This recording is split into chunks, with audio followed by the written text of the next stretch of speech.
Hello everyone, a very good day to you all. स्वागत है आप सभी का आज फिर हमारे यूट्यूब चैनल बैंकिंग ड्रीम्स पे। ओके, सो आज मैं प्रज्ञा आप सभी के लिए लेकर आई हूँ हमारे 11th ऑफ फरवरी के करंट अफेयर्स। तो सारे करंट अफेयर्स डेली बेसिस पर आप तक पहुंचाते रहने का काम हमारा है। एंड उन करंट अफेयर्स को डेली प्रैक्टिस करना, उन्हें रिमेम्बर रखना, याद रखना, ये आप सभी का काम है। तो आई होप आप सभी अच्छे से पढ़ रहे हैं, मोटिवेटेड हैं, हेल्दी हैं। तो इसी पॉजिटिव थॉट के साथ, इसी पॉजिटिव अप्रोच के साथ चलिए आते हैं हमारे 11th ऑफ फरवरी के करंट अफेयर्स के पहले सवाल पे। ओके, सो चलिए देखते हैं आज हमारा पहला सवाल हमसे क्या कह रहा है। आज हमारा first question 11th of February current affairs का आज हमारा पहला सवाल है, किसके बारे में है फ्रेंड्स? चलिए पढ़ते हैं। आज हमारा पहला सवाल हमसे कह रहा है कि which state government has launched a welfare scheme Mahtari Vandan Yojana to provide financial assistance for married women. I hope ये आप सभी क्लियरली समझ चुके होंगे, बट स्टिल डेली की तरह मैं दोबारा आपको ये क्वेश्चन प्रॉपरली समझाती हूँ। आप मुझे 1 सेकंड का टाइम दीजिए।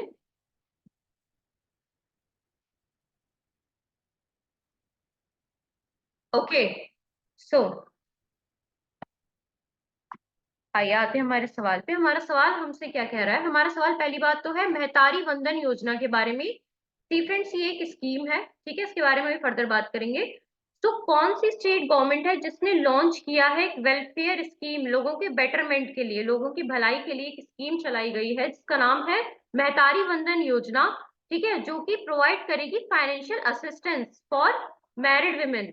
जो हमारी मैरिड वुमेन है, उस पर्टिकुलर स्टेट की जो मैरिड वुमेन है, वैवाहिक महिलाएं हैं, उन सभी को फाइनेंशियल असिस्टेंस, फाइनेंशियल बेसिस पे पैसों से, रुपयों से मदद की जाएगी, ठीक है। एक पर्टिकुलर अमाउंट होगा इसमें। ठीक, तो चलिए अमाउंट के बारे में और स्कीम के बारे में फर्दर बात करेंगे। पहले देख लेते हैं हमारे ऑप्शंस हमें यहाँ क्या क्या दिए हुए हैं।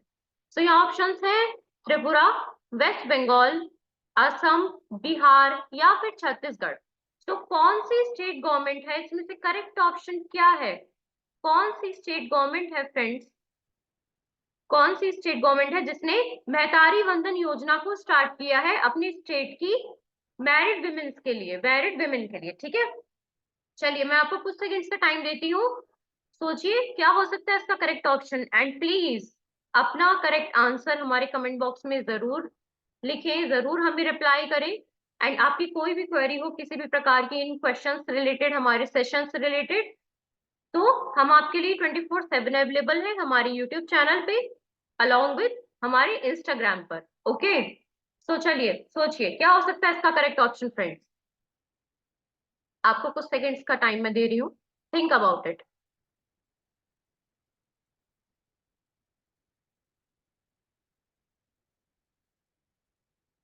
चलिए सेकंड्स पूरे हो चुके, आई होप आप सोच चुके हैं।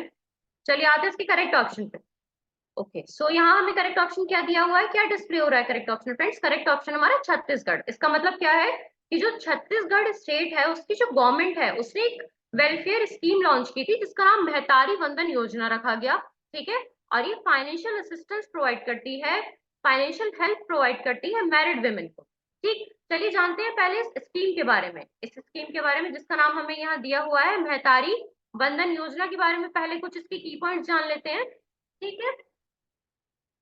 ओके, तो जो हमारी महतारी वंदन योजना है ये हमारी छत्तीसगढ़ गवर्नमेंट ने लॉन्च की थी, ठीक। इसमें क्या होता है, इसमें देखिए हर महीने 1,000 रुपए प्रोवाइड किए जाते हैं फ्रेंड्स जो मैरिड वुमेन है। यहाँ लिखा हुआ है मैरिड वुमेन साफ साफ आपके सामने।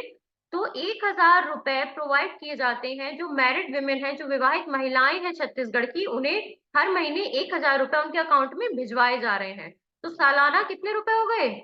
टोटल 12,000 की मदद की जा रही है। और ये क्यों की जा रही है? ताकि जो विवाहित महिलाएं हैं इंडिपेंडेंट हो सके, ठीक है। चलिए अब इसमें एक टर्म और आती है, एक पॉइंट और आता है कि ये स्कीम कब से स्टार्ट हुई है। ये स्कीम फ्रेंड्स अभी हमारी जनवरी लास्ट में स्टार्ट हुई थी, और ये किसके लिए है, ये उन महिलाओं के लिए, उन मैरिड वुमेन के लिए है जो अबव एज लिमिट होती है ना हर स्कीम की। सो जो अबव 21 ईयर्स की हमारी मैरिड वुमेन है, उनके लिए ये स्कीम है हमारी महतारी वंदन योजना, अबव 21 ईयर्स के लिए। और इन्हें 21 साल का सर्टिफिकेट में कितना क्या टाइम होना चाहिए, January 1, 2024 तक से पहले पहले, या तक जो महिलाएं 21 साल पूरा कर चुकी हैं, जो विवाहित महिलाएं 21 साल पूरा कर चुकी हैं, उनके लिए ये स्कीम है हमारी। ठीक है, चलिए यहीं तक था।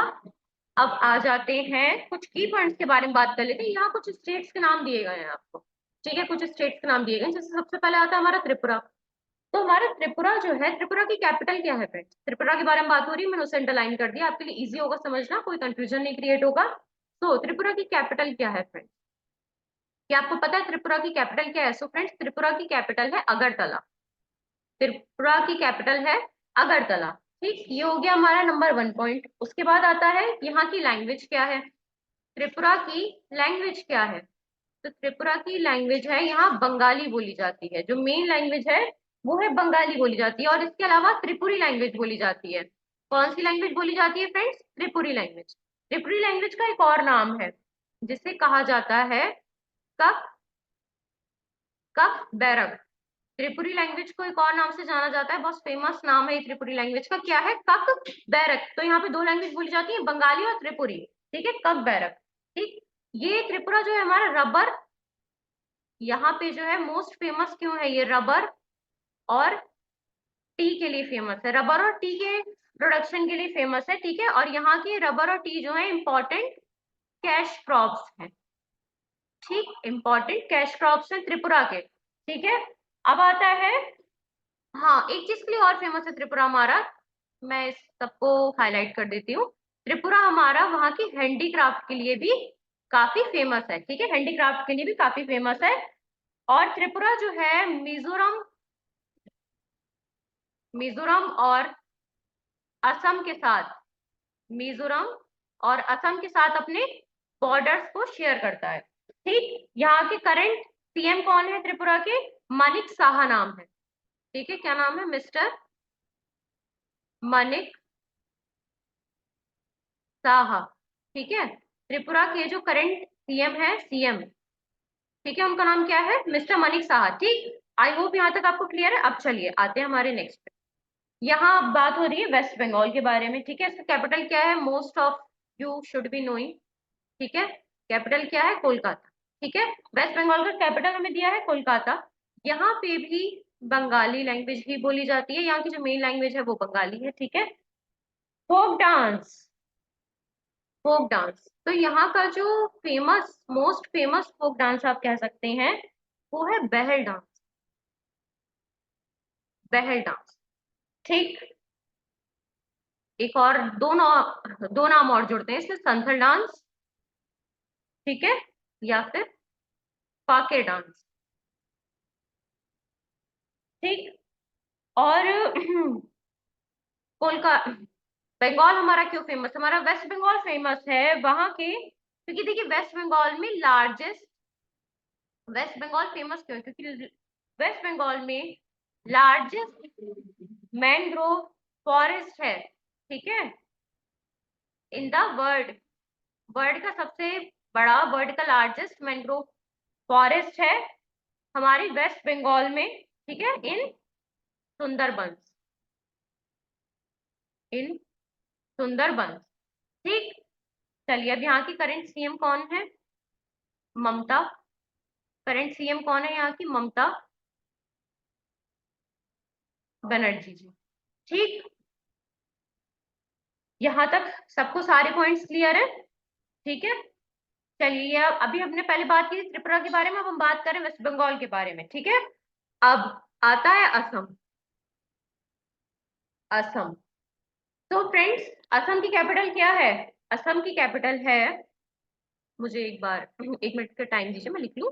असम की कैपिटल है दिसपुर, असम की कैपिटल है दिसपुर। ठीक है, लैंग्वेज क्या बोली जाती है? Assamese, Assamese. ठीक है, folk dance Bihu, folk dance, Bihu. ठीक। करंट सीएम कौन है? हिमांता बिस्वा शर्मा। ठीक, हिमांता बिस्वा शर्मा करंट सीएम है ये असम के। ठीक है, और करंट गवर्नर कौन है? करंट गवर्नर कौन है? तो उनका नाम है गुलाब चंद, गुलाब चंद कटारिया। ठीक है, गुलाब चंद कटारिया जी जो है ये करंट गवर्नर है असम के। ठीक। इसके बाद बात आ जाती है बिहार की। बिहार का कैपिटल क्या है फ्रेंड्स? पटना। ठीक। लैंग्वेज कौन कौन सी बोली जाती है? तो यहाँ पे मैथिली, भोजपुरी,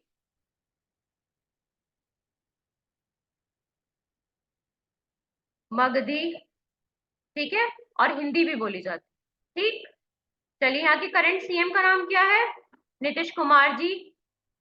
ठीक, mister Nitish Kumar current CM है बिहार के। ठीक। गवर्नर कौन है? गवर्नर कौन है? गवर्नर का नाम है बिहार के राजेंद्र अरलेकर। ठीक है। और यहाँ फोक डांस कौन सा होता है? झिंझियन डांस। फोक डांस मैं यहाँ लिख देती हूँ ताकि आप कंफ्यूज ना हो। झिंझियन डांस। ठीक। चलिए, अब आते हैं, हमारा जो करेक्ट आंसर था छत्तीसगढ़, उसके बारे में भी कुछ की पॉइंट्स देख लेते हैं, कुछ स्टैटिक पॉइंट्स देख लेते हैं। तो इसकी कैपिटल क्या है? रायपुर। ठीक है भाई, कैपिटल क्या है इसकी? रायपुर। करंट गवर्नर, गवर्नर कौन है? बिस्वा, बिस्वाभूषण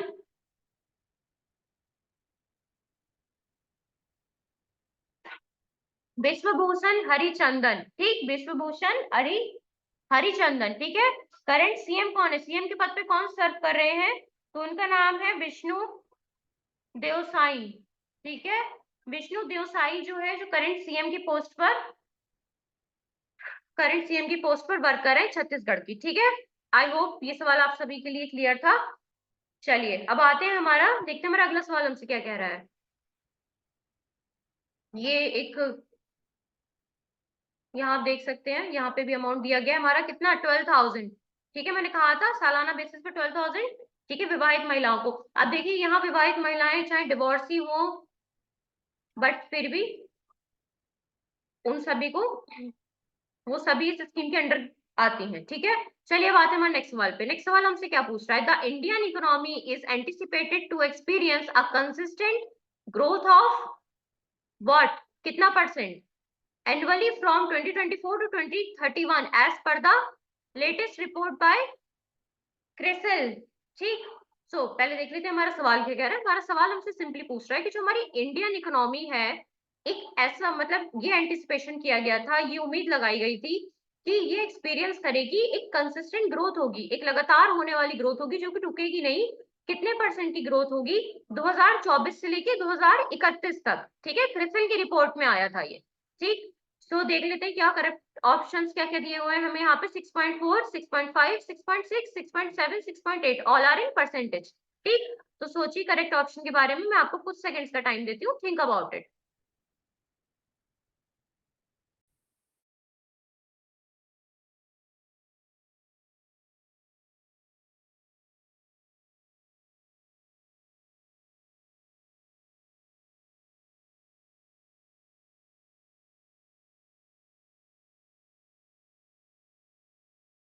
ओके, तो चलिए देखते हैं हमारा करेक्ट ऑप्शन क्या है फ्रेंड्स। हमारा यहाँ करेक्ट ऑप्शन है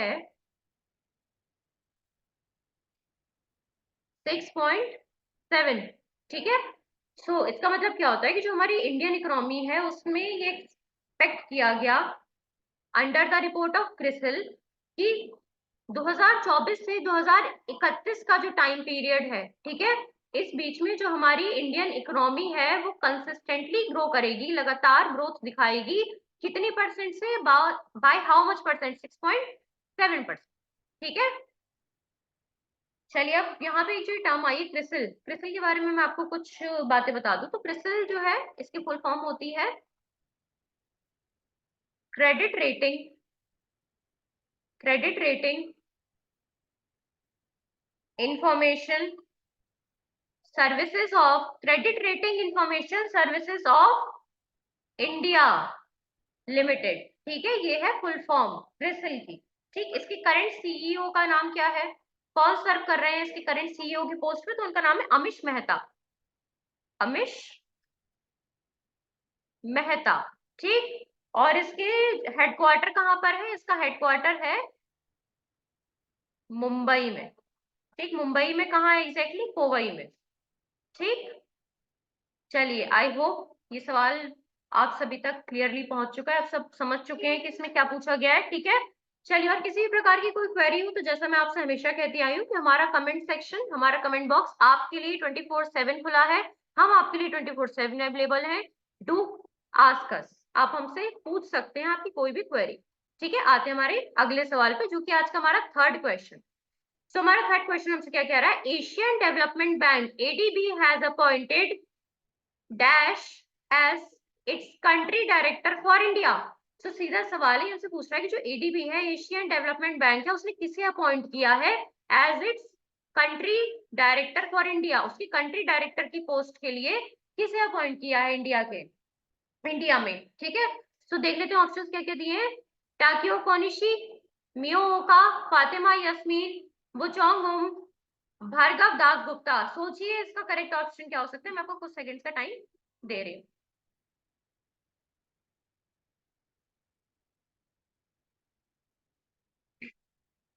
सोचिए, आई होप आप जो मुझे ऑप्शन यहाँ बताएंगे, कमेंट बॉक्स में जो ऑप्शन लिखेंगे वही करेक्ट ऑप्शन होगा।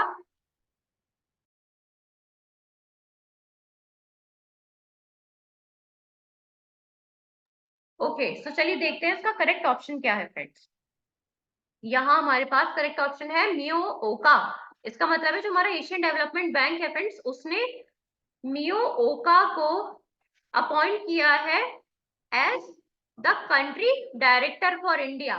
ठीक, मियो ओका को अपॉइंट किया गया है। ठीक है, ये बात अभी यही खत्म नहीं हुई है, इसके आगे आप एक चीज देख लीजिए कि इसके अलावा भी ना अभी कुछ और अपॉइंटमेंट्स हुई हैं रिसेंट में, जैसे कि हमारी यूएस रिप्रेजेंटेटिव, जो हमारी यूएस रिप्रेजेंटेटिव हैं on World Health Organization board.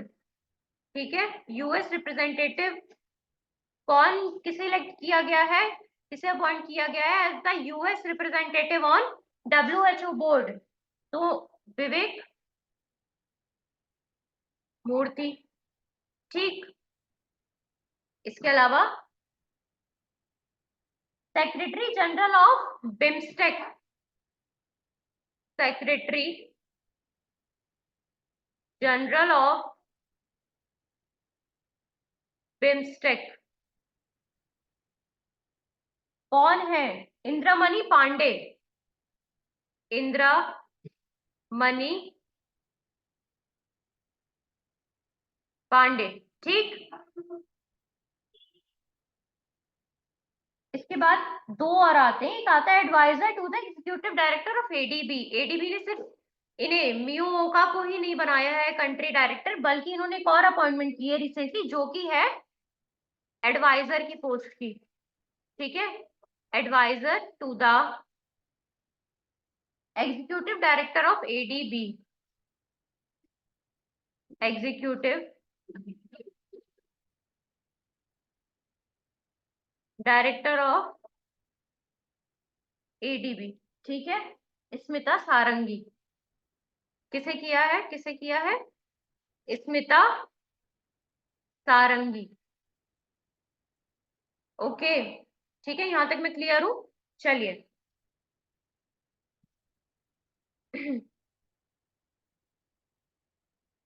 अब यहाँ देख लेते हैं जो हमारा एशियन डेवलपमेंट बैंक है, जो एडीबी है, मैं शॉर्ट में एडीबी लिख देती हूँ। ठीक है, जो हमारा एशियन डेवलपमेंट बैंक है, इसके करेंटली प्रेसिडेंट कौन है, करंट प्रेसिडेंट कौन है, तो उनका नाम है मासा सुगु असाकावा। मसात्सुगु असाकावा जो है करंट प्रेसिडेंट की पोस्ट पे वर्क कर रहे हैं एडीबी के, ठीक है। और इसका हेडक्वार्टर कहाँ है?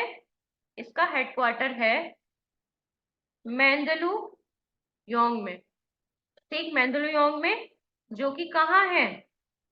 फिलीपींस में, ठीक है, मेंदलू योंग फिलीपींस में। सो यहाँ मैंने 2 पॉइंट आपको बताया। तो एडीबी के जो है करंट प्रेसिडेंट कौन है? मसात्सुगु असाकावा। और हेडक्वार्टर कहाँ है? मंदलू योंग फिलीपींस में, ठीक। चलिए आते हैं हमारे अगले सवाल। नेक्स्ट क्वेश्चन हमारा आज का 4th क्वेश्चन। हमारा अगला सवाल, which state government has launched chief minister Vayoshri Yojana for senior citizens who suffer from some physical और मेंटल डिसेबिलिटी? तो हमारा अगला सवाल क्या है कि कौन सी स्टेट गवर्नमेंट है जिसने लॉन्च किया है चीफ मिनिस्टर वायुश्री योजना सीनियर सिटीजन्स के लिए जो कि सफर कर रहे हैं किसी भी प्रकार की फिजिकल या मेंटल डिसेबिलिटी या फिर किसी भी प्रकार की फिजिकल और मेंटल इलनेस से जूझ रहे हैं।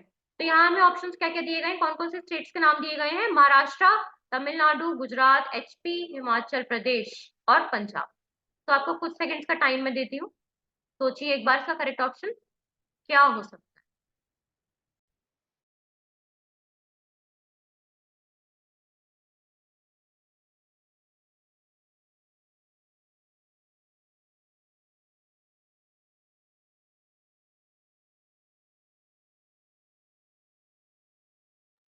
ओके, सो चलिए देखते हैं इसका करेक्ट ऑप्शन क्या है, बढ़ते हैं इसके सही आंसर की तरफ।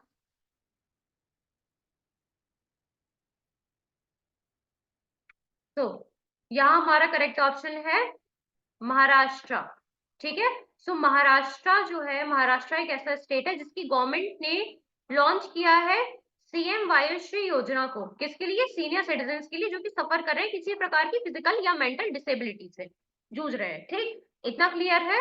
इसके बाद मैं आपको बता देती हूँ इस योजना के बारे में कि इस योजना में तकरीबन 15 लाख सीनियर सिटीजन्स को बेनिफिट करेगी ये योजना। 15 लाख सीनियर सिटीजन्स को बेनिफिट करेगी ये योजना, ठीक। और वो सिटीजन्स होंगे, वो सीनियर सिटीजन्स होंगे जो 65 ईयर्स की एज से ऊपर के सीनियर सिटीजन्स हैं, अबव 65 ईयर्स ऑफ एज, ठीक। चलिए, महाराष्ट्र, कैपिटल मुंबई, ठीक। महाराष्ट्र का फेमस फोक डांस क्या है? फेमस फोक डांस है लावनी, पोवाड़ा। ये अलग अलग डांसेस हैं, लावनी, पोवाड़ा, ठीक है, दिनेरी या फिर काला, ठीक। Extra a number of folk dances but most famous है हमारा लावनी और पोवाड़ा, ठीक। चलिए, यहाँ के करंट सीएम कौन है? बहुत ज्यादा ये न्यूज में रहते हैं, एकनाथ शिंदे। एकनाथ शिंदे जो है करंट सीएम है, करंट चीफ मिनिस्टर। गवर्नर कौन है? रमेश, गवर्नर कौन है? ये बात हो रही है महाराष्ट्र के बारे में, ठीक है।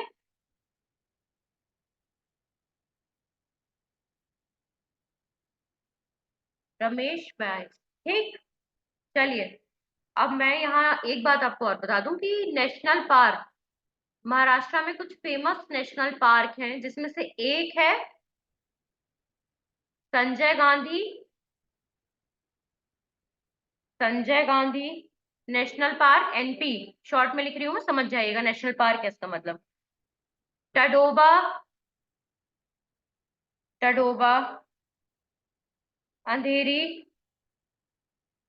टाइगर रिजर्व, ठीक। Chandoli National Park, Chandoli National Park, okay. यहाँ मैंने 3 अलग अलग नाम लिखे हैं, आप कंफ्यूज ना हो जाएं, ठीक है। चलिए, या फिर एक और है पेंच नेशनल पार्क, ठीक है। चलिए बढ़ते हैं हमारे अगले सवाल की ओर। हमारा नेक्स्ट क्वेश्चन, आज का हमारा 5वां सवाल, which state's cabinet has approved the creation of 2 new districts for ease of administration to carve out Kei Penny or district from lower subordinate and Baigum from east and west Kemeng districts? ठीक है, तो हमारा ये सवाल थोड़ा सा लेंदी है but easy है।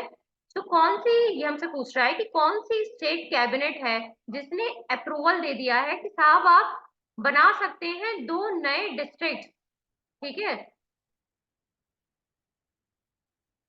केई पेनी और डिस्ट्रिक्ट फ्रॉम लोअर सबेनिसिरी, ठीक है, एंड बाइकम, कहाँ से, from East and West Kameng district से, ठीक है। तो हमें ऑप्शंस क्या क्या दिए हुए हैं, हमें ऑप्शंस दिए हुए हैं, क्या वो स्टेट त्रिपुरा है, सिक्किम है, असम है, अरुणाचल प्रदेश है या फिर मेघालय है। सोचिए, मैं आपको कुछ सेकंड्स का टाइम दे रही हूँ, think about it.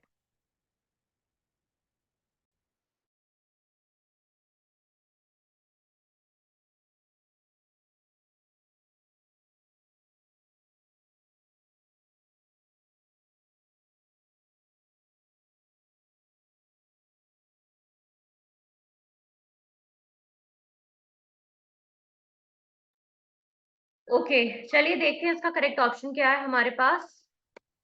Correct option है हमारे पास अरुणाचल प्रदेश, ठीक है। सो अरुणाचल प्रदेश की जो कैबिनेट है उसने अप्रूवल दिया है 2 नए डिस्ट्रिक्ट दो नए डिस्ट्रिक्ट्स के क्रिएशन का, ठीक। चलिए पहले बात कर लेते हैं अरुणाचल प्रदेश के सीएम, क्या नाम है अरुणाचल प्रदेश के सीएम का? पेमा पेमा खान दुहस, पेमा खान दुहस, अरुणाचल प्रदेश के सीएम का नाम है पेमा खान दुहस, ठीक है। सो सवाल आपको इजीली समझ आ चुका है, ठीक। बस इसमें एक बात आपको ऐड कर लेनी है कि जो नंबर ऑफ डिस्ट्रिक्ट्स हो जाएंगे ना, अभी ये बढ़ जाएंगे 28 हो जाएंगे, जो नंबर ऑफ डिस्ट्रिक्ट्स हो जाएंगे नॉर्थ ईस्टर्न स्टेट में, नॉर्थ ईस्टर्न स्टेट में जो नंबर ऑफ डिस्ट्रिक्ट्स हो जाएंगे वो हो जाएंगे कितने, 28, ठीक, इन दो के एडिशन के बाद, ठीक है। चलिए आते हैं हमारे अगले सवाल। अगला सवाल हमारा, अहमद, अगला सवाल हमारा हमसे क्या बोल रहा है, Ahmed Awad bin Mubarak has been elected the new prime minister of which country? तो ये एक नाम दिया गया है यहाँ पे, अहमद अवाद बिन मुबारक, ठीक है, उन्हें इलेक्ट किया गया है as the new PM of which country, ठीक है, उन्हें इलेक्ट किया गया है किस देश के नए प्रधानमंत्री की पद पे, ठीक। तो यहाँ ऑप्शन हमारे पास है यमन, घना, सुदन, जिम्बाब्वे, ओमन, ठीक है। तो यहाँ करेक्ट ऑप्शन फ्रेंड्स हमारे पास है ऑप्शन ए, ऑप्शन ए जो कि है यमन, ठीक। चलिए करेक्ट ऑप्शन यहाँ पे यमन, तो इसमें एक आंसर आपको ऑलरेडी मिल गया कि अहमद अवाद बिन मुबारक जी जो हैं उन्हें यमन के नए प्राइम मिनिस्टर के रूप में इलेक्ट किया गया है। चलिए ठीक है, अब मैं आपको यमन के बारे में पहले कुछ अगर बातें बता दूं, तो इसकी जो कैपिटल है, यमन की जो कैपिटल है उसका नाम है सनाए, ठीक। और यहाँ पे करेंसी क्या चलती है, करेंसी क्या चलती है जिससे शॉर्ट में YER लिखा जाता है, यमनी रायल, ठीक, यमनी रायल चलती है करेंसी, ठीक।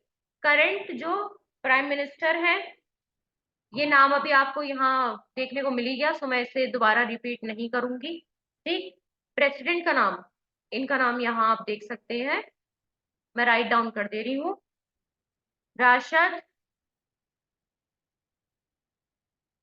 अल अलीमी। ठीक, प्रेसिडेंट का नाम है यमन के राशिद अल अलीमी। ठीक, चलिए अब बढ़ते हैं हमारे अगले सवाल की ओर। अगला सवाल, आइए देखते हैं हमारा सेवेंथ क्वेश्चन आज हमसे क्या पूछ रहा है। ये हमसे पूछ रहा है कि which of the following is the best description of Abhyas that was in the news recently.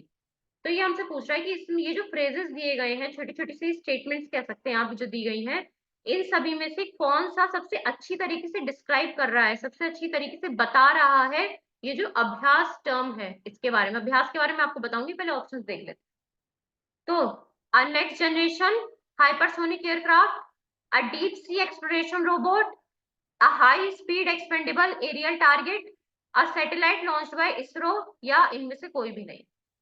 एक बार सोचिए क्या है correct option. Like every question मैं आपको दोबारा कुछ सेकंड्स का टाइम दे रही हूँ, थोड़ा सा सोच के देखिए क्या हो सकता है इसका करेक्ट ऑप्शन आपके अकॉर्डिंग।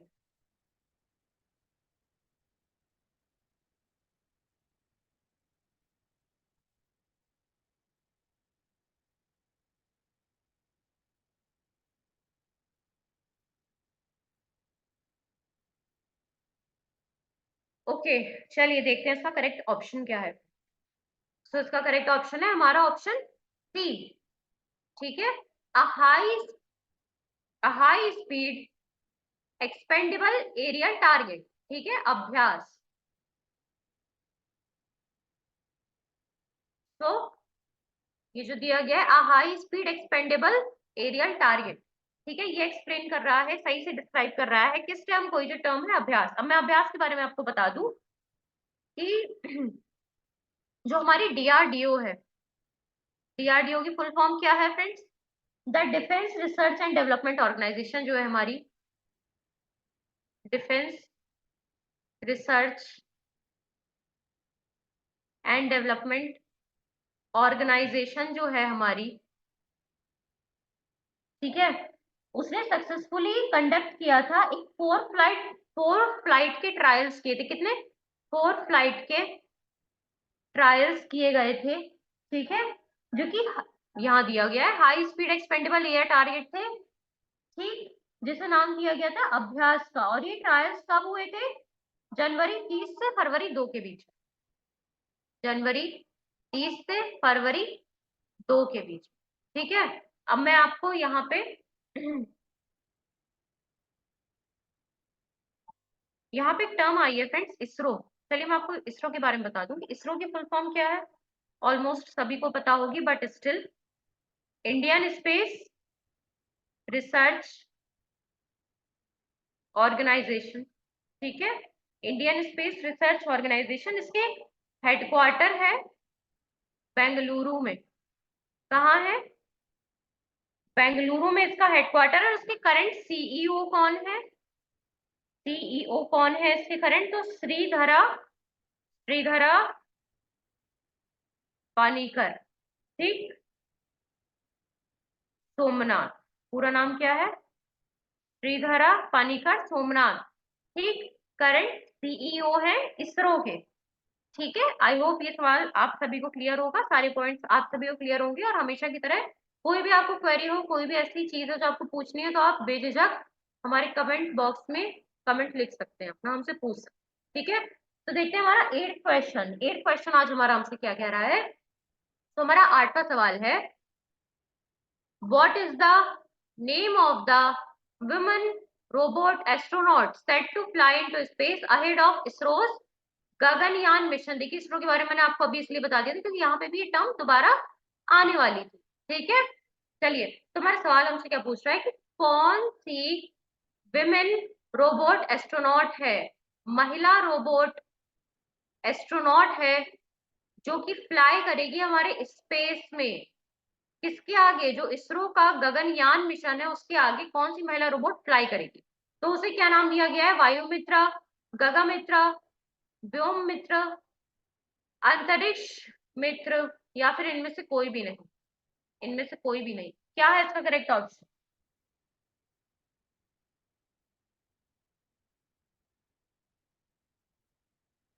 क्या है इस सवाल का करेक्ट ऑप्शन? फ्रेंड्स मैं कुछ सेकंड का टाइम आपको देती हूँ, सोचिए एक बार किसका करेक्ट ऑप्शन क्या हो सकता है।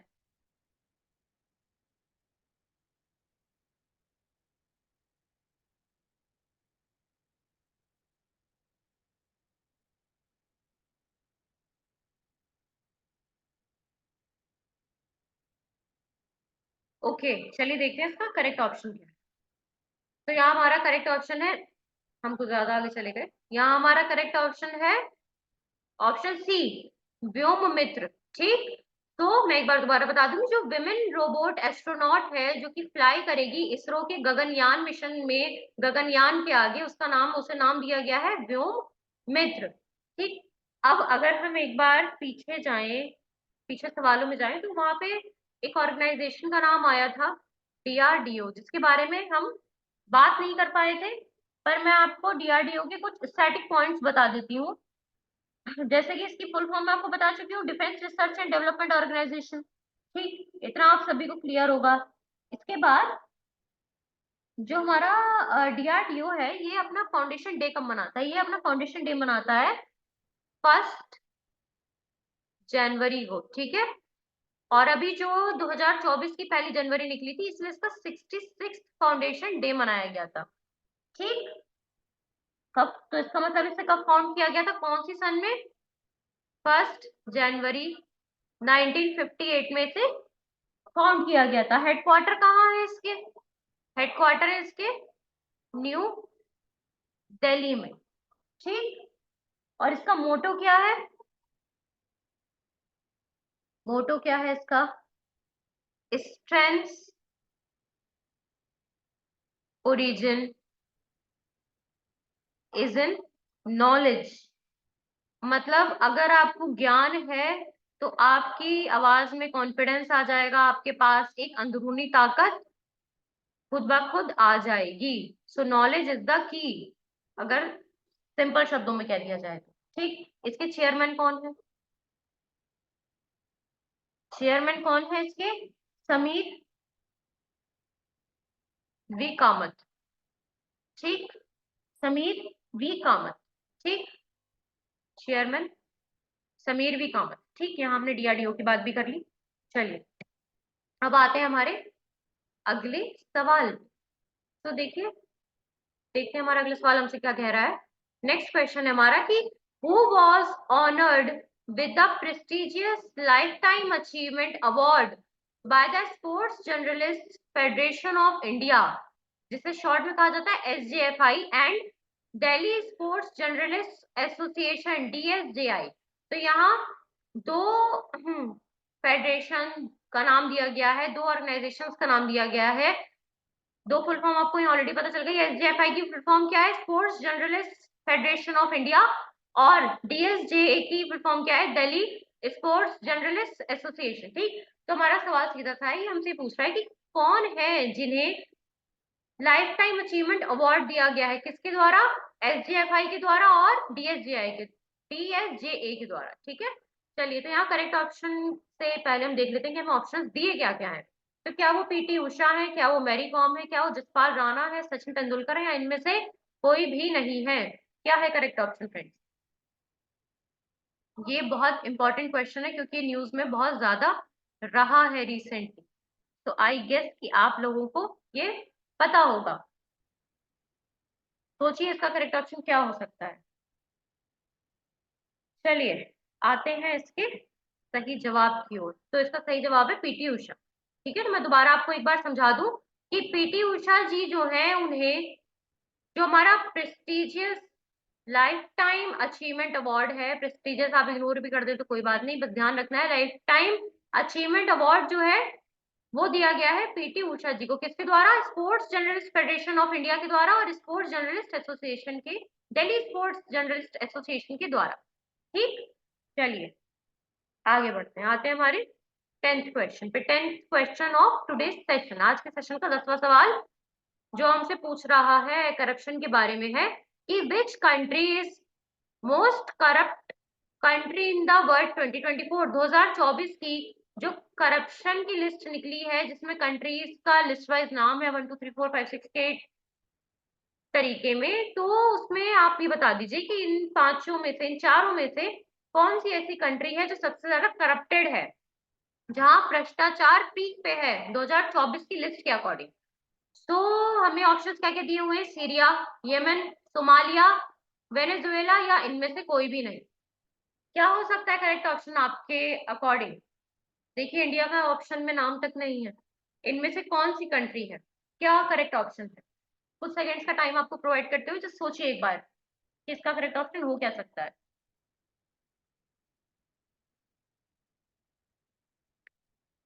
ओके, चलिए आते हैं इसके सही जवाब की ओर। तो सबसे ज्यादा करप्टेड कंट्री कौन सी है प्रेजेंट में? सोमालिया है। ठीक है। अब मैं आपको इस सवाल में ज्यादा कुछ जानने का तो नहीं, बट हम जब बात कर ही रहे हैं कि ये मोस्ट करप्टेड कंट्री है पूरे देश, पूरी दुनिया की, 2024 में, साल 2024 में सोमालिया, तो आपको बता दूं कि सोमालिया की जो कैपिटल है, सोमालिया की जो कैपिटल है मोगादिशु, मोगादिशु कैपिटल है सोमालिया की। ठीक है। और इसकी करेंसी क्या है फ्रेंड्स? करेंसी क्या है सोमालिया की? तो करेंसी है सोमाली शिलिंग। करेंसी क्या है? अजीब सा नाम है थोड़ा, मैं समझ सकती हूँ, थोड़ा टफ है याद रखने में, बट क्या है नाम? Somali shilling. ठीक। और ये सिर्फ मोस्ट करप्टेड कंट्री नहीं है वर्ल्ड वाइड, बल्कि ये one of the poorest country भी है। सबसे ज्यादा गरीब देश ही है सोमालिया। ठीक है। और अगर अभी आप प्रेजेंट की बात करें, तो ये यहाँ पे कुछ स्पेशल बातें कह लीजिए, या कुछ कमियां कह लीजिए, या जो भी आपको सही लगी वो कह लीजिए, कि ये जो है बहुत ज्यादा ड्रॉट फेस करती है सोमालिया। ठीक, सूखा बहुत ज्यादा पड़ता है सोमालिया में। ठीक है। और इसके साथ साथ फूड क्राइसिस पीक पे है, खाने की कमी। ठीक है, फूड की कमी, भोजन की कमी। ठीक। करंट पीएम कौन है? करंट पीएम है सोमालिया के हमजा अब्दी। हमजा अब्दी। ठीक है। चलिए आते हैं अपने अगले सवाल की ओर। अगला सवाल आज का हमारा 11th क्वेश्चन। अगला सवाल हमसे क्या पूछ रहा है कि what is the allocated budget for sovereign gold bond SGB insurance in the upcoming fiscal year 2024-25। तो ये हमसे सीधा सवाल है, हमसे पूछ रहा है कि कितना बजट बनाया गया है for SGB, sovereign gold bond के लिए। ठीक है। और बात किसकी, किस फिस्कल ईयर की हो रही है? 2024-2025 की। तो क्या है ऑप्शन इसमें करेक्ट, उससे पहले देख लेते हैं ऑप्शंस दिए क्या क्या है। तो क्या वो 2100 करोड़ है? क्या बजट 3000 करोड़ का है? क्या 3500 करोड़ का है? 4000 करोड़ का है? या 3200 करोड़ का बजट है? इसमें से क्या है करेक्ट ऑप्शन? क्या है करेक्ट ऑप्शन? सोचिए, आपको कुछ सेकंड्स का टाइम दे रही हूँ। हमारा 11th क्वेश्चन का करेक्ट आंसर क्या है?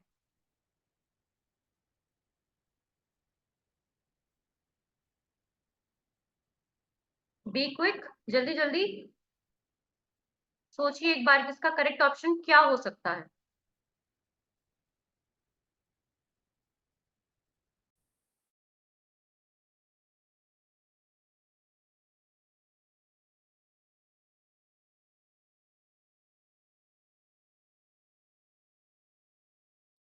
चलिए बात करते हैं इसके करेक्ट ऑप्शन के बारे में, और फिर हम बात करेंगे जो हमारे ये टर्म आई है यहाँ पे, सोवरेन गोल्ड बॉन्ड के, तो ये होती क्या है असल में, क्योंकि कोई भी आंसर जानने से पहले ये पता होना बहुत जरूरी है कि बात किसके बारे में हो रही है। ठीक है। सो यहाँ करेक्ट ऑप्शन क्या है फ्रेंड्स हमारा, कि जो हमारा बजट है, जो एलोकेटेड बजट है, वो 3500 करोड़ का है। ठीक है। क्वेश्चन का आंसर हमारे पास आ चुका है। अब इसमें जो बात हो रही है सोवरेन गोल्ड बॉन्ड की, इसके बारे में जान लेते हैं।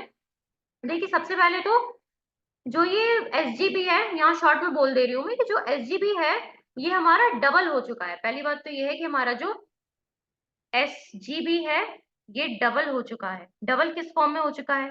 देखिए, ये 1500 करोड़ से बढ़ के, 1500 करोड़ से बढ़ के हमारा जो फाइनेंशियल ईयर था,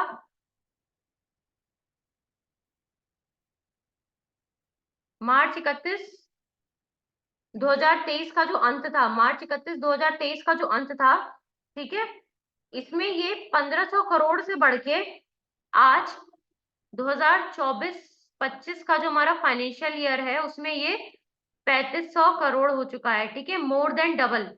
ठीक है, मोर देन डबल। तो मार्च 31 2023 के अंत में 1500 करोड़ था, अभी 3500 करोड़ हो चुका है। ठीक, पहला पॉइंट तो ये आ जाता है। और ये जो हमारी भारत की जो गवर्नमेंट है, इसने 2015 में एसजीबी को एसजीबी को 2015 में लाया गया था भारत सरकार द्वारा। ठीक है, और क्यों लाया गया था? क्योंकि gold gold monetisation gold monetisation scheme चली थी। गोल्ड मोनेटाइजेशन स्कीम चलाई गई थी। ठीक है, जिसके अंदर ये सोवरेन गोल्ड बॉन्ड को इंट्रोड्यूस किया गया था साल 2015 में। ठीक है, और ये कुछ नहीं है, ये सिंपली सब्स्टिट्यूट होता है। आप फिजिकल गोल्ड रखेंगे, अपने पास गोल्ड रखेंगे, उससे बेहतर है, उसके लिए सब्स्टिट्यूट होता है सोवरेन गोल्ड बॉन्ड। ठीक है, बॉन्ड ले लीजिए। और इसमें एक चीज और आती है कि जो सोवरेन गोल्ड बॉन्ड्स हैं, ये भी ग्राम की फॉर्म में होते हैं। जैसे हमारा सोना होता है, जैसे हमारा फिजिकल गोल्ड होता है, ग्राम्स में होता है। ठीक है, वैसे ये भी ग्राम्स में ही होते हैं, लाइक 1 ग्राम यूनिट। ठीक, और अगर आपको इन्वेस्ट करना है इन बॉन्ड्स में, तो जो मिनिमम इन्वेस्टमेंट हो करेंगे आप, वो 1 ग्राम की कर सकते हैं, 1 ग्राम गोल्ड की। ठीक है, मैक्सिमम 4 kg गोल्ड की। ठीक है, 1 ग्राम मिनिमम, 4 kg मैक्सिमम, अगर आपको इन बॉन्ड्स में इन्वेस्ट करना है। ठीक, और अगर आपकी कोई ट्रस्ट वगैरह है, तो आपका जो इन्वेस्टमेंट हो सकता है वो 20 kg तक जा सकता है। ठीक है, चलिए अब आते हैं हमारे अगले सवाल की ओर। आई होप आप सभी को समझ आ चुका होगा कि सॉवरेन गोल्ड बॉन्ड है क्या। ठीक, चलिए हमारा आज का 12th question,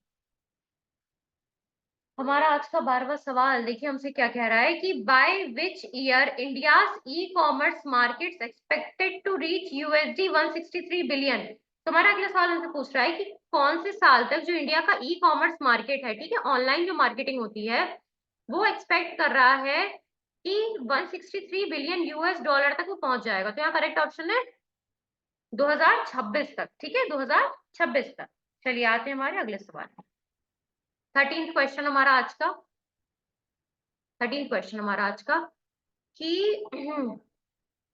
according to the Indian economy a review January 2024 report, India is the world's largest fintech economy. तो ये हमसे सिंपली पूछ रहा है कि इंडियन इकोनॉमी आ रिव्यू, ठीक है, ये एक रिपोर्ट आती है जिसका नाम होता है इंडियन इकोनॉमी आ रिव्यू। ठीक है, जो कि जनवरी 2024 में आई थी रिपोर्ट। इसके अकॉर्डिंग इंडिया जो है कौन से नंबर पे है फिनटेक इकोनॉमी। फिनटेक का मतलब देखिए मैं आपको पहले बता दूं। फिनटेक का मतलब होता है, इसे एक टर्म है फिनटेक जो कि बना दी गई ताकि आपको पूरा शब्द ना इस्तेमाल करना पड़े, फाइनेंशियल टेक्नोलॉजी टर्म पूरी इस्तेमाल ना करनी पड़े। Fintech, fintech. ठीक है, तो फिनटेक इकोनॉमी का मतलब होता है कि कोई भी बिजनेस या कोई भी कंट्री जो होती है, जब अपनी टेक्नोलॉजी को यूज करती है, जब अपनी टेक्नोलॉजी को यूज करती है कि जिससे कि वो अपने प्रोग्रेस ला सके, अपने देश में अपनी कंपनी में प्रोग्रेस ला सके, उसे इनहेंस कर सके। ठीक है, या अपने यहाँ की सर्विसेज को अच्छा कर सके, अपने यहाँ के जो प्रोसेस हो रहे हैं किसी भी प्रकार के इम्पोर्ट एक्सपोर्ट, उन्हें अच्छा कर सके। तो इन सब कामों में जब टेक्नोलॉजी को इस्तेमाल किया जाता है, तो एक टर्म निकल कर आती है जिसे हम कहते हैं फिनटेक, फाइनेंशियल टेक्नोलॉजी। ठीक, सिंपल। तो हमें से सवाल पूछ रहा है कि जो Indian economy, the Indian economy a review की जो जनवरी की 2024 की रिपोर्ट थी, उसके अकॉर्डिंग इंडिया कौन से नंबर पे है, कौन से नंबर पे है फिनटेक इकोनॉमी वर्ल्ड वाइड। ठीक है, तो देखते हैं करेक्ट ऑप्शन क्या। करेक्ट ऑप्शन है हमारे पास यहाँ ऑप्शन 3। तो इंडिया कौन से नंबर पे है? इंडिया है ऑप्शन, इंडिया है 3rd रैंक पे, इंडिया की रैंक है 3rd। ठीक, चलिए अब बात अगर करें कि इंडिया की रैंक तो 3rd है, और फर्स्ट कौन है या फिर सेकंड कौन है? ठीक है, तो फर्स्ट है हमारा United states of America. First मैं ये एक बार रिमूव कर देती हूँ। ठीक है, फर्स्ट रैंक है हमारी यूएसए की, सेकंड रैंक है हमारी यूके की, और 3rd रैंक उसके बाद आती है हमारे भारतवर्ष की, ठीक है, हमारे इंडिया की। ठीक, चलिए अब बढ़ते हैं हमारे अगले सवाल की। तो नेक्स्ट क्वेश्चन हमारा हमसे क्या कह रहा है कि India became the fifth largest with a gross domestic product GDP of US dollar 3.7 trillion, ठीक है, and aims to reach a USD 5 trillion economy by कौन से फाइनेंशियल ईयर में? FY कौन से फाइनेंशियल ईयर? तो हमारा सवाल सिंपल सा है कि इंडिया जो कि है पांचवी सबसे बड़ी जीडीपी वाला देश बन चुका है, ठीक है। कितना यूएस डॉलर जीडीपी है इस समय? 3.7 ट्रिलियन, और एम कर रहा है कि 5 ट्रिलियन तक का जीडीपी पहुंचे, 5 ट्रिलियन यूएस डॉलर तक का इकोनॉमी बन सके, ठीक है, हमारी इंडिया।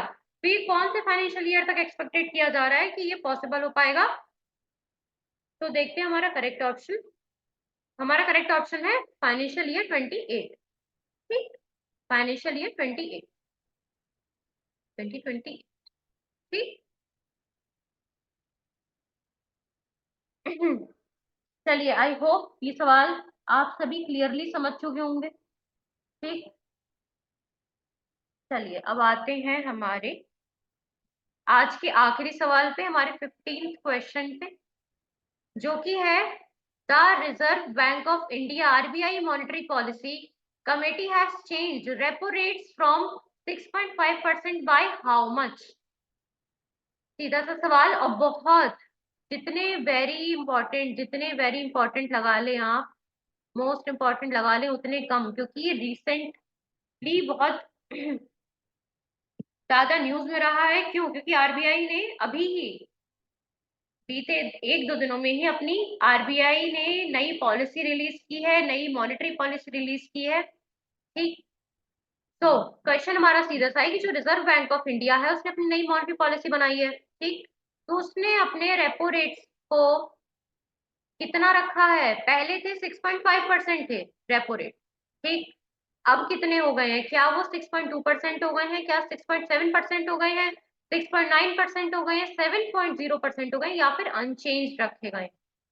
ठीक है, सो यहाँ मैं करेक्ट ऑप्शन आपको बता दूं, तो जो रेपो रेट्स है वो आरबीआई ने अपने अनचेंज रखे हैं। अब देखिए रेपो रेट का मतलब क्या होता है, अगर मैं आपको शॉर्ट में समझाऊं, तो हम बैंक में अपने पैसे रखते हैं, ठीक है, और बैंक से लोन भी लेते हैं। तो ऐसे ही जब बैंकों के पास पैसा कम हो जाता है तो वो आरबीआई के पास जाते हैं, रिजर्व बैंक ऑफ इंडिया के पास जाते हैं और उनसे लोन लेते हैं उतना पैसा जितना उनको रिक्वायरमेंट होती है। अब जैसे हम बैंक से कोई लोन लेते हैं तो बैंक हमें किसी परसेंट पे लोन देता है ना, ब्याज ब्याज दर होती है ना कोई, वैसे ही जब बैंक आरबीआई से लोन लेते हैं तो उसकी भी कोई ब्याज दर होती है, और जिस ब्याज पे वो लोन लिया जाता है बैंक के द्वारा from RBI, reserve bank of India से, उसे कहा जाता है रेपो रेट। अब इसमें एक और टर्म आ जाती है, reverse repo rate. Reverse repo rate क्या होता है? तो रिवर्स रेपो रेट का फ्रेंड्स सीधा सा मतलब है, जैसे देखिए रेपो रेट में बैंक ने रिजर्व बैंक ऑफ इंडिया से लोन लिया, वैसे ही मानिए किसी भी बैंक के पास पैसा बहुत हो गया, अब उसने सोचा कि चलो ऐसा करते हैं अपना पैसा हम इन्वेस्ट कर देते हैं, अपना पैसा हम आरबीआई के पास रखाते हैं। तो वो बैंक आरबीआई को जिस ब्याज पे अपना पैसा रखेगा ना, उसे कहा जाएगा क्या? Reverse repo rate. सिंपल। ठीक, तो जो नई मॉनेटरी पॉलिसी है आरबीआई की, उसमें आरबीआई ने अपनी जो रेपो रेट है उसे अनचेंज रखा गया, उसमें कोई भी चेंज नहीं लाया गया। और ऐसा क्यों किया गया है? महंगाई को ध्यान में रखते हुए, क्योंकि अगर रेपो रेट बढ़ाया या घटाया जाएगा तो आगे जो इकोनॉमी है, जो पूरा हमारा इकोनॉमिक सिस्टम है, उसमें चेंजेस आएंगे, बढ़ाने पे महंगाई बढ़ेगी, हमारा इन्फ्लेशन बढ़ेगा। सो इन्फ्लेशन, महंगाई को उतना ही रखा जा सके, कंट्रोल किया जा सके, इसलिए आरबीआई ने अपना रेपो रेट अनचेंज रखा है। ठीक, चलिए अब मैं अगर मॉनेटरी पॉलिसी आपको एक दो पॉइंट्स और बता दूं जो इम्पोर्टेंट चेंजेस हुए हैं या नहीं भी हुए हैं, तो जो जीडीपी ग्रोथ है, मॉनेटरी पॉलिसी नई आई है उसके अकॉर्डिंग जो जीडीपी ग्रोथ है, जो एक्सपेक्टेड जीडीपी ग्रोथ है, जितनी उम्मीद लगाई गई है, एक्सपेक्टेड जीडीपी ग्रोथ है, उसकी रेट बताई गई 6.5%। वहीं जो सीपीआई इन्फ्लेशन है, सीपीआई इन्फ्लेशन 5.1%। ठीक है, क्या इतना मैं क्लियर हूँ? सीपीआई इन्फ्लेशन बताया गया 5.1%। Standing deposit facility, standing deposit facility, SDF, ठीक, 6.25%। ठीक, वहीं पे एमएसएफ जो है हमारा, marginal standing facility, marginal standing facility, इसे 6.75% रखा गया है। और अभी जो मैंने बात की थी, रिवर्स रेपो रेट का नाम लिया था मैंने यहाँ पे, तो जो हमारा रिवर्स रेपो रेट है वो 3.35% रखा गया है। ठीक, चलिए तो मैं एक बार आपको ये दोबारा बता दूं, अगर तो जो हमारा रेपो रेट है उसे अनचेंज रखा गया है। पहले भी 6.5% था, अभी 6.5% रहेगा हमारे आगे आने वाले 2 महीनों के लिए। क्यों? क्योंकि आरबीआई अपनी मॉनेटरी पॉलिसी हर 2 महीने में चेंज करती है। ठीक है, जो हमारा एक्सपेक्टेड जीडीपी ग्रोथ है वो 6.5% है। ठीक है, हमारे फाइनेंशियल ईयर 24-25 की बात हो रही है यहाँ पे। ठीक, जो सीपीआई इन्फ्लेशन है वो 5.1% का रेट बताया गया है। जो हमारा स्टैंडिंग डिपॉजिट फैसिलिटी एसडीएफ जिसे कहा जाता है, वो 6.25% की रेट उसकी निर्धारित की गई है। वहीं पे जो हमारा मार्जिनल स्टैंडिंग फैसिलिटी है उसकी रेट 6.75% निर्धारित की गई है। और ये जो मैंने 3.35% लिख रखा है, ये है हमारा रिवर्स रेपो रेट की बात हो रही है। ठीक है, रिवर्स रेपो रेट की बात। ठीक है, तो आज का सेशन हमारा यहीं तक था। आज का सेशन हम अपना यहीं पे खत्म करते हैं। और आई होप कि आप सभी ने सारी चीजें पूरी ध्यान से सुनी होंगी, आप सभी तक सारी एक्सप्लेनेशंस प्रॉपरली पहुंची होंगी, किसी भी प्रकार का कोई एरर नहीं हुआ होगा।